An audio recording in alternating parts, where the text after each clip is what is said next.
Hello, BookTube. Jess at Jess Book Girl TV recently connected me with a challenge, a BookTube challenge that's out there. It is the Quick to Judge challenge. It was created by Ali Riestal, and it has 5 challenges in it about just a random selection of books, 5 or 10 books that you want to pick off your shelves. Uh, and I want to read you the challenges first before we talk about it and also elaborate on it. So, part number one, step number one is pick 5 or 10 books from your shelves. Step number two is read the first paragraph of each of those books. And if you want to do this as a video, read that paragraph to me, read it out loud. Then, step number three is rank the books based off those paragraphs. Then step number four is add your highest ranked books to your TBR. And then step number five is invite somebody else to do it, which is basically what Jess did for me. And you're going to be able to guess, here's not going to be much of a revelation, that there are elements of this challenge that I don't like at all, right? You under no circumstances whatsoever should decide to add a book to your TBR based only on its first paragraph. Not at all. And you also shouldn't rank books according to their first paragraph. Maybe a fleeting first impression. The reason why I don't like those elements of this challenge is because they come straight from Book Talk. They come straight from a world that wants to completely erode your power of concentration. It wants to make you into a click farming, algorithm chasing, first impression child, like the kind that absolutely fill Book Talk, where you're going to get a vibe about whether or not you want to read a book after one paragraph. Never mind one chapter, one paragraph.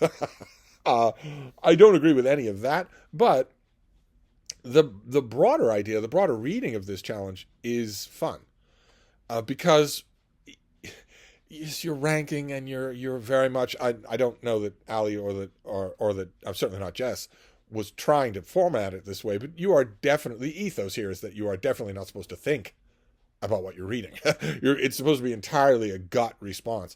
And thanks to the gigantic popularity of Book Talk, I really think we have enough gut responses. It might be okay for readers to start using their brains again. It might be possible to do that. That is not necessarily a reflection of the oppression of the patriarchy to use your brain to estimate something, especially if you're going to put it on a list of books you're going to read from front to back.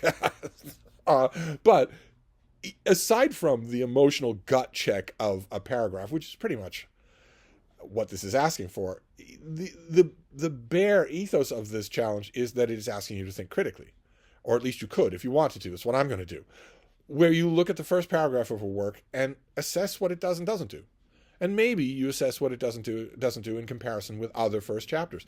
And I thought about that, and then I thought the perfect way to do this would be in conjunction with signal boosting the announcement made by Jason at Old Blues Chapter and Verse that March of the Mammoths is upon us. March is just a week away. And in addition to all the other events happening in March, like March Mystery Madness, March is also the time for March of the Mammoths, an event that Jason created to celebrate gigantic books of 800 pages or more. That March is a time when you decide to take one of those long neglected things off your shelf and actually read it.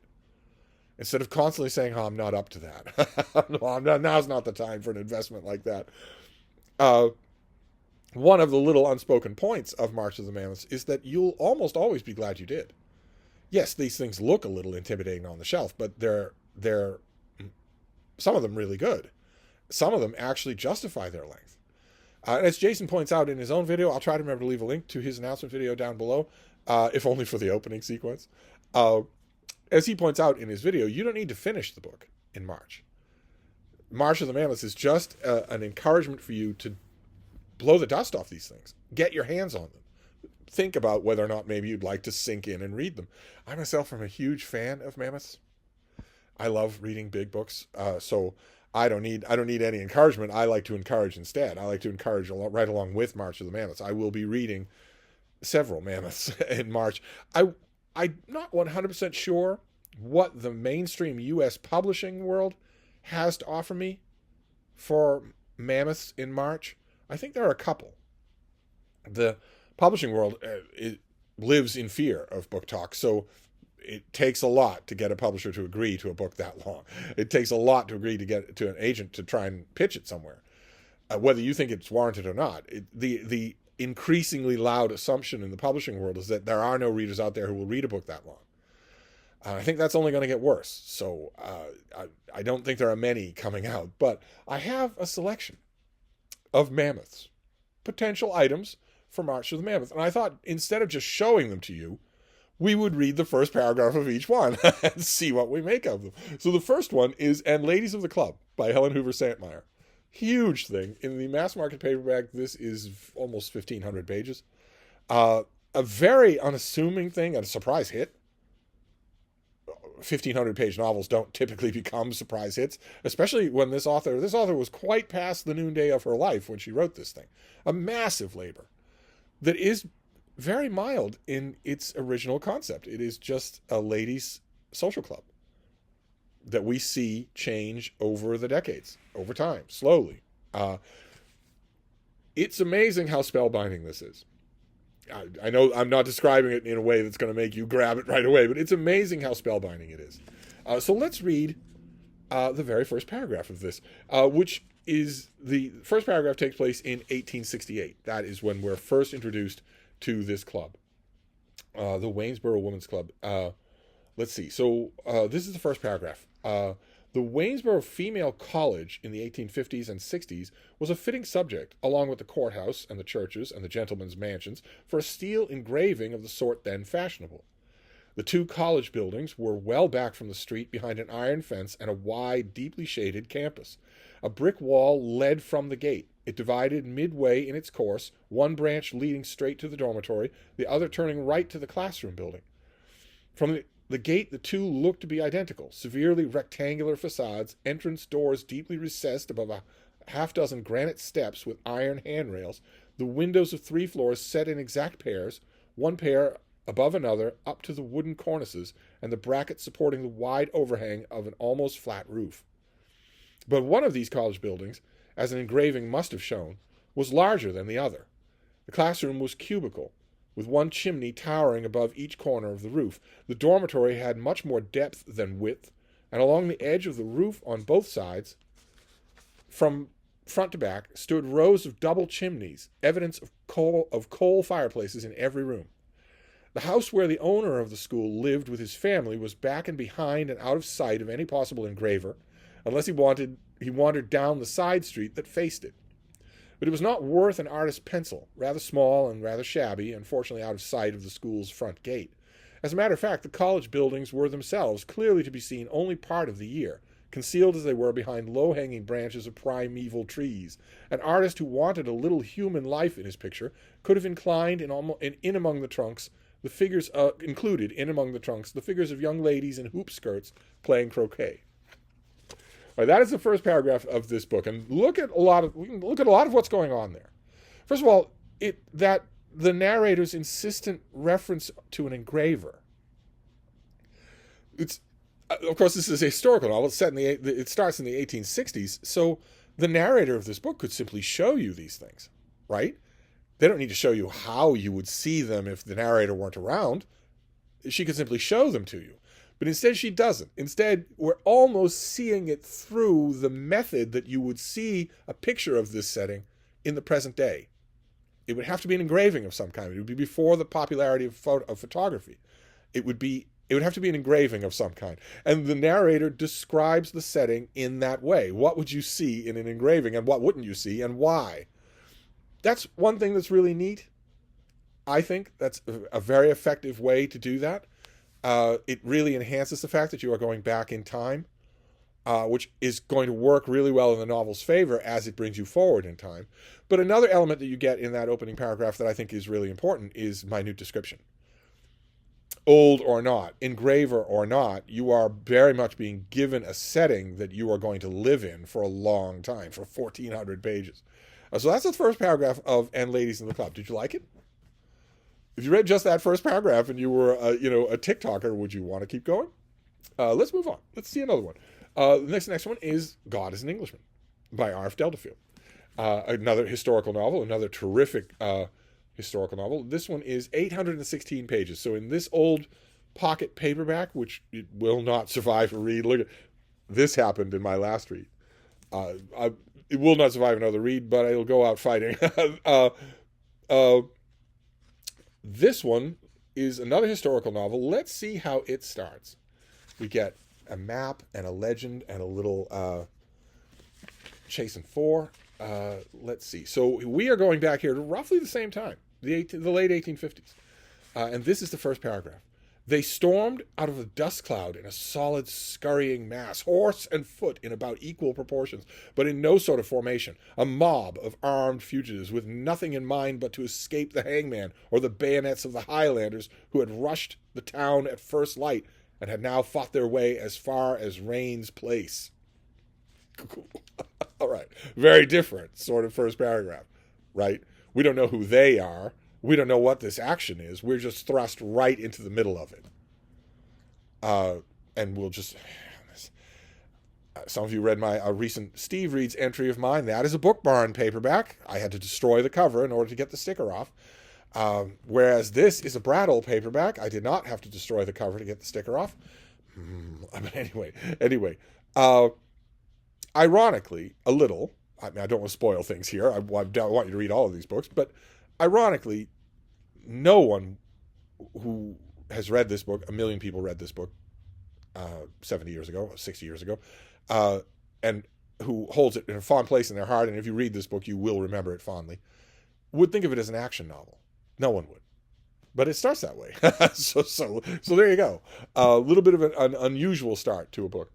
Let's move on. Okay. When it comes to March of the Mammoths, when it comes to gigantic books, there was once upon a time in the previous reading generation an American author who was synonymous with that, became synonymous with that, and that author is James Michener, who actually broke into literary stardom and got onto everybody's reading list and made it into every book review with much shorter books. But then he settled into writing these massive Michener mammoths, just on a regular basis, churning them out. And as a result, there's a whole shelf of them. And the one that we're picking for today is his Africa book, The Covenant, which in this old paperback, with the step back artwork, very nice. This is his Afrikaner book. This is 1,200 pages long. So how this is what I mean by a Michener mammoth. He did a whole bunch of these, probably a dozen of them. You've seen them. I know you have. Every book person has seen them. There was Chesapeake, my own favorite, Alaska, Poland, Space, Texas.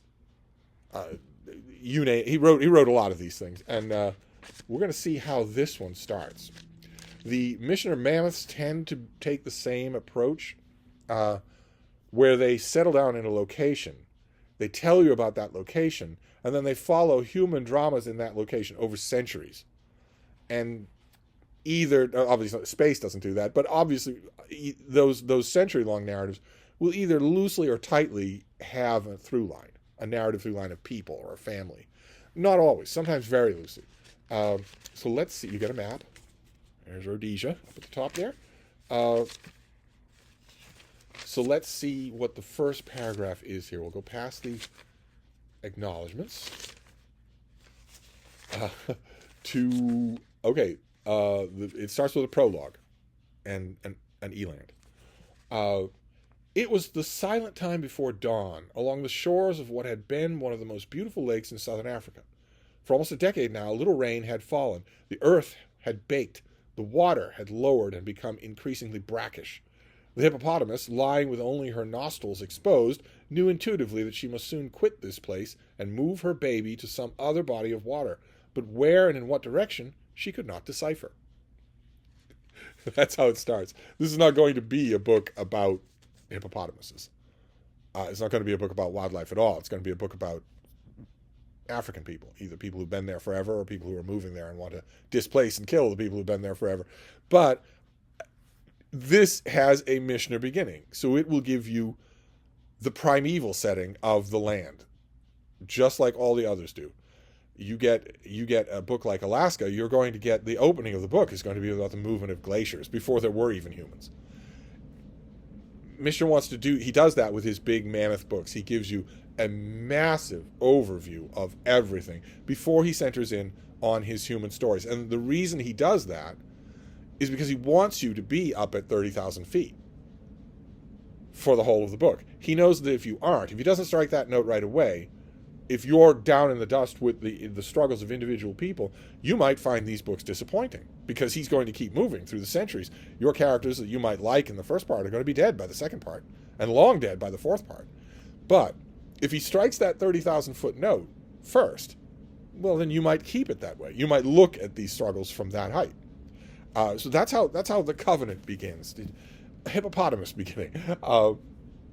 Let's see. Let's move on. All right, we can move on to the newspaper columnist William Safire, who, like a lot of old-time newspaper columnists once upon a time, became so adulated by his fans and such an institution at his institution that he started to put on airs. He started to think that he was a grand old man of letters instead of a greasy-fingered scoop monkey. And he wrote what these people always do. Men of the previous century always did the same thing. They would reach a certain place of eminence in their own profession, and they would write a whomping big historical novel. Now, most of the time, the thing they dreamt about doing was an Arthurian novel. Most of the time, that's true. But the American Civil War will work just as well. It has an incredible draw for very old men. The only one who's ever resisted that has been David Murphy. This is his gigantic book, Freedom. Huge thing. About the American Civil War. A panoramic novel about the American Civil War that clocks in at just under 1,500 pages. Huge thing. That has the novel and then something at the end that Safire described as the underbook, where it's essentially a gigantic dissertation on what is true and what isn't true in the novel and how he came to know any of it. Fascinating in its own right, it does not belong in this book. maybe an essay in his memoirs, but nevertheless, it's there. And we're going to move to the first paragraph of this enormous thing and see what we make of it. Now, in Freedom, unlike in Gore Vidal's Lincoln, which is also another, it might be a mammoth for all I know, in Freedom, Safire concentrates on lesser-known, usually civilian characters in the Civil War. He doesn't invent those characters, but he concentrates on them. We're going to get through a lot of this. There we go. Okay. Oh no, it's another prologue. All right. Well, let's read. And the prologue is the beginning is just one sentence, so I'll read you two paragraphs here. Basically, merge them together. When will they come? The man who had taken the presidential oath 6 weeks before heard himself repeating aloud, "When will they come?" So that's Abraham Lincoln. The Capitol was besieged, and this is not the siege that happened just in 2021. This is an earlier siege, also by Confederates. The Capitol was besieged, and its connection with all the states cut off. The continued existence of the Union depended on the appearance, and quickly, of troops to hold off the expected Confederate assault. Lincoln peered out the second-story window of the mansion. He scanned the Potomac River for signs of a ship supposed to be bearing the 8th Massachusetts Regiment under Ben Butler, bolstered by the 7th New York and perhaps the Rhode Islanders that Governor Sprague had promised. Only with those reinforcements could any sort of serious fight be waged to save the nation's capital. Okay, so you know right away a few things there in that opening paragraph. You are centering on Abraham Lincoln, a character that everybody thinks they know. And you're also centering on action. That is a very tense moment. He's looking at the Potomac, wondering if troops will arrive at the nick of time to save the capital, and by extension, himself. People who are only casual histories of the American Civil War will not remember that danger came that close. They'll mostly be concentrating on the attack on the Capitol that succeeded, in smearing feces on the walls and walking the Confederate flag through the halls of Congress. They won't be thinking about the possibility that it could have happened 100 years before. That's very immediate. And it's canny on Safire's part. He knows better than to start this book with a Breckinridge or a Carroll. He knows better than to start with that. He starts with Lincoln instead, a character that everybody will know. And it's pretty direct, right? It doesn't have, you noticed even in that opening paragraph of And Ladies of the Club, there's a very folksy narrative voice that's clearly someone who's just sitting down talking to you. This is almost like that. It's certainly different from Mishner. So based on that opening, a line and a paragraph, would you Would you commit yourself to a block like that? Let's see. Let's move on. Let's move on to another of Once Upon a Time in the Previous Century, a very popular gigantic book. A gigantic book that sold like crazy. This is MMK's The Far Pavilions. A big, sprawling historical novel that in this paperback comes in at 1,200 pages. So how would a book like this start? MMK had moments of doubt about this thing, thinking, is it too long? But it was published in the late 1970s, 1978, at a time when publishers weren't afraid of books like this. So they could bring out a 1,200-page book and hope for the best, hope that people would beat it. And boy, oh boy, did people read this. They embraced it. They did not care about the length. And you won't either. I should stress that. You won't either. Okay, all right. Well, we've got another example here where the first paragraph is one sentence. So we'll read the first two. Ashton Hillary Akbar Pelham Martin was born in a camp near the crest of a pass in the Himalayas and subsequently christened in a patent canvas bucket. His first cry competed manfully with the snarling call of a leopard on the hillside below, and his first breath had been a lungful of the cold air that blew down from the far rampart of the mountains, bringing with it a clean scent of snow and pine needles to thin the reek of hot lamp oil, the smell of blood and sweat, and the pungent odor of pack ponies. Okay. I'm long since caring on this channel whether I'm voicing fashionable opinions or not. You're all accustomed to me by now. I think without any question that is the best prose we've read so far. And that's just the first 3 lines. It's also extremely lively. It reminds me of the opening of Vanity Fair. It's extremely lively. This is an author who is very much present in the narrative. They're not just spooling things out at rote. They're very much present. That is a very active, energetic beginning to a book. And another thing that you will notice about it that has a kind of a Dickensian overlay is that we are seeing the very first moments of our main character taking his first breath in the world. Pretty clearly signals that this book is going to follow that character throughout the book. You wouldn't see him being christened in a camp bucket if he was a trivial character. And that turns out to be true. So does that help you? As a reader, if you are looking at a gigantic book like this, does that actually help you? Do you think, okay, well, if I'm going to embark in 1,200 pages, I do want to stick with one person. That will make it easier. That'll make it more enjoyable for me. Does it? I'm pretty sure that MMK was hoping that it would. That's the opening to this, to The Far Pavilions, which might be sitting on your shelf. Maybe you've been putting off reading it. March of the Mammoths would be a fine time to change that. To read it instead of just moving it from shelf to shelf. Now we're going to look at, next we're going to look at, I put 2 older books in this selection, just because they're books too, and they want to be read. The first one is a Book Barn paperback, because I had to destroy the cover to take the sticker off. This is Thomas Carlyle's famous book, The French Revolution, in the Oxford World Classics paperback that they don't make anymore. A great big account of the French Revolution. This is history. Let's see here. This is, oh no. Oh no, I might have picked this by mistake. I saw by the size of it and just assumed. But no, it turns out this is just a little more than 500 pages. Oh, too bad. Well, we've got it in hand. We've got it in hand. Should we read the beginning anyway? The first paragraph anyway? I got this last year, and I had to destroy the cover to get the price tag off. Just terrible. Got this at the Book Barn. Well, no, we shouldn't read this. I recommend it. I strongly recommend it, but I grabbed it by mistake, so I owe you a mammoth. We'll do 10 more next time. Let's move on to these others. So let's do the other classic. I picked another classic. Now I want to double check, make sure this is long enough. It is. It's well over 800 pages. This is Anna Karenina by Leo Tolstoy, and this is the Joel Carmichael translation with an introduction by the absolutely inevitable Malcolm Cowley.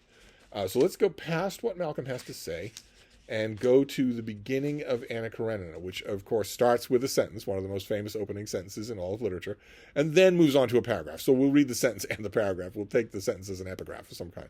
And one of the things about the beginning of Anna Karenina is that people know it. They at least know the first line. Happy families are all alike. Every unhappy family is unhappy in its own way. I want to point out, as with so many epigrammatic opening first lines, that line is false. Both the claims it makes are false. Your own lived experience, Tolstoy's own lived experience, shows that line is false. It's canonical anyway, it's legendary anyway, but it is wrong. But anyway, that was the first line. Then we'll move on. Everything at the Olenskys was topsy-turvy. Olenski's wife had found out that he had been having an affair with the French governess who used to live with them, and told him she could no longer stay under the same roof with him. This was the third day things had been this way, and not only the married couples themselves, but the family and the whole household were painfully aware of it. Everyone in the house felt that there was no sense in their living together, and that people who had casually dropped into any inn would have more connection with each other than they. The Olensky family and the household, Olenski's wife, refused to leave her rooms. He himself hadn't been home for 3 days. The children were running around the house as though lost. The English governess had had a quarrel with the housekeeper and written to a friend of hers asking her to look out for a new job for her. The day before the cook had picked dinner time to go out, the kitchen maid and coachman had given notice. Okay, so that is the beginning of Anna Karenina. I strongly recommend this book if you have not read it. But what do we see in that beginning, aside from the dumb opening line? It's a great opening line, but it bothers me and always has because it's so obviously false. But what do we get in that opening paragraph? Well, we get quite a bit. Tolstoy is a great. He's a great for a reason. We not only learn that a personal catastrophe has struck the Olensky family. Mrs. Olensky has learned that her husband has been having an affair and that she can't live with him anymore. That's epic. That's huge. That would be the opening that most writers would be content with. But what else do we learn in that paragraph? That whether caused by that or not, the whole household is fracturing apart at the seams because of it. Every part of the household, every aspect of it. People have either left, or the husband hasn't come back, the wife hasn't left her room. All the hired help are either gone or looking to go. That's a wonderful way to start a book. You are at rock bottom. Where are you going to go from there, and what's going to happen? So that's the beginning of Anna Karenina.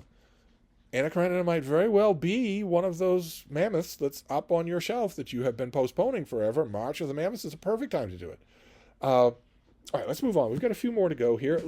We can go now to, I want to compulsively check the paperbacks here, make sure I haven't picked wrong. No, 800 pages. There we go. This is Rohinton Mysteries: A Fine Balance in a paperback here, but I've had this in many different formats.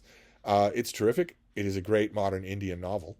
And let's see how it begins. This is a story of a very small group of people living through a horrifying time period. Okay, well, we'll read the first two. The first two paragraphs are small. They're just up to there. So we'll read that instead of, to give us something to claw onto. After all, we're going to have to rank these things, guys. The morning express, bloated with passengers, slowed to a crawl. That's a train. Then lurched forward suddenly as though to resume full speed. The train's brief deception jolted its riders. The bulge of humans hanging out the doorways distended perilously like a soap bubble at its limits. Inside the compartment, Manak Kola held on to the overhead railing, propped up securely within the crush. He felt someone's elbow knock his textbook from his hand. In the seats nearby, a thin young fellow was catapulted into the arms of the man opposite him. Manak's textbook fell upon them. Okay, so we know we're dealing with a student here in a crowded train. Any of you who have never experienced a train, especially in a crowded train in India, is an experience you really have to have. Well, you shouldn't have it because it's manifestly dangerous. But at the time when this novel starts, and in the place where it starts, it wouldn't have just been people hanging out the doors. They would also have been on the roof. And a car that did that slowed to a halt and then jolted forward again, would have stood a good chance of dislodging people from all over the place. Taking a crowded train in India, not anymore. I'm sure it's not true anymore, but I lived there at a time when it was still true, is a once in a lifetime harrowing experience. It's amazing. It's an amazing harrowing experience. And it is also, as it is clearly setting up to be in this novel, a way for you by force to meet people. You're going to be crammed against them. You're going to meet them.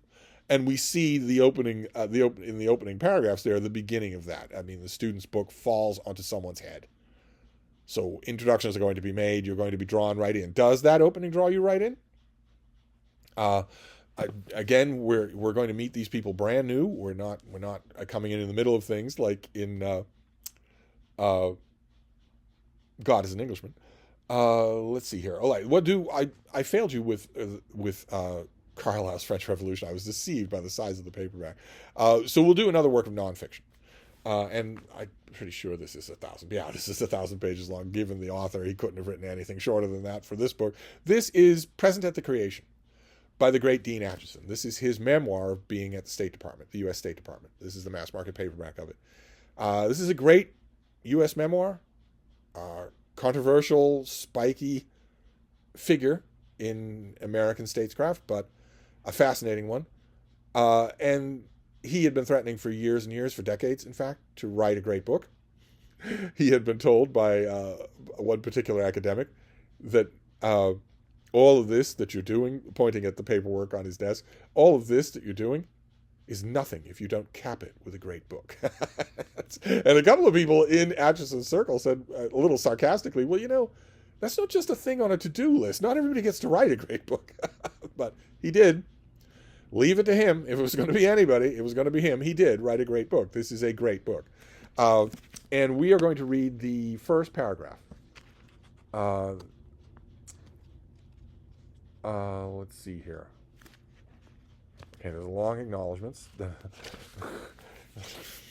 swear, this guy, I swear. That is an opening note to the reader in Latin, of course. An explanation for the book. Let's go on. Let's go on to the first chapter of Present at the Creation. In September 1939, I'm not going to do an imitation. I'm tempted. I'm not going to do it. In September 1939, soon after the war broke out in Europe, a bitter debate engulfed the United States. One side, led by an organization called the America First Committee, proclaimed traditional isolationist views. There is no such thing. There wasn't. They were lying. There were no such thing as traditional isolationist views. There was no such thing as America traditionally turning its blind eye to evil. But it was America first, so anyway.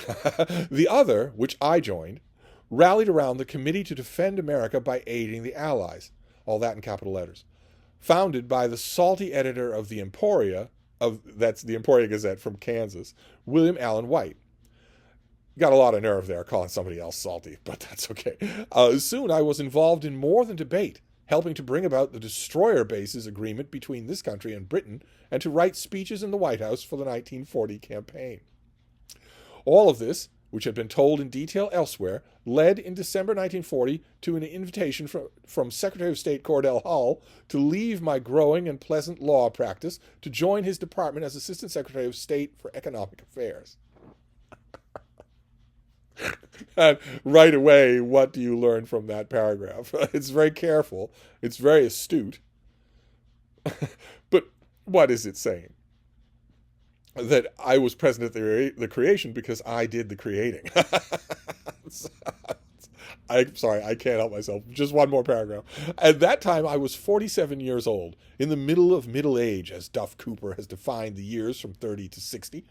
Neither the proffered advice nor the return to the Roosevelt administration held much appeal for me. I was no stranger to the latter. In 1933, I had served it as Undersecretary of the Treasury, more accurately as Acting Secretary Treasury, due to Secretary Woodland's fatal illness, for 6 months until a spectacular row with the president and my resignation took me back to private life. I wonder who was wrong in that row.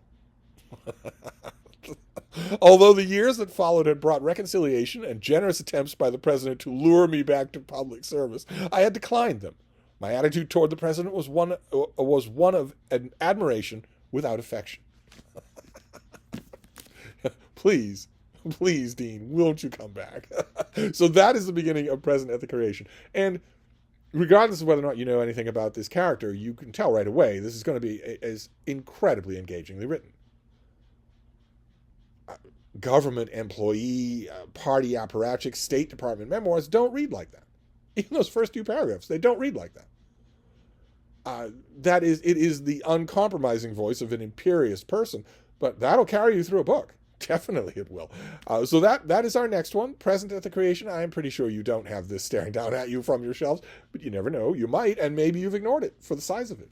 And maybe you shouldn't.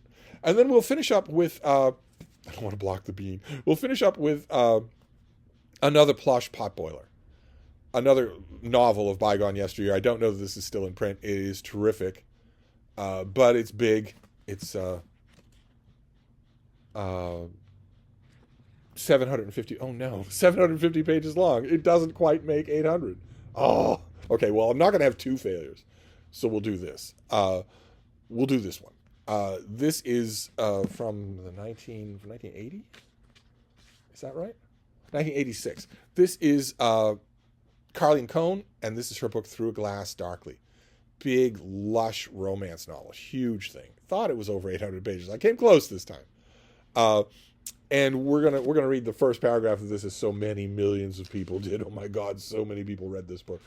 We'll read the first paragraph and see if it hooks us. We get a family tree.